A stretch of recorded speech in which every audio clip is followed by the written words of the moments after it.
All right, here we are.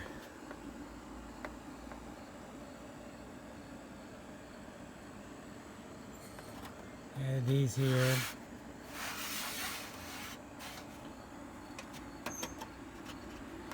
And this actually worked out nice doing this aluminum that way.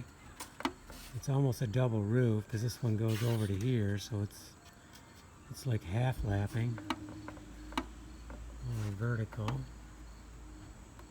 Okay, it's looking great.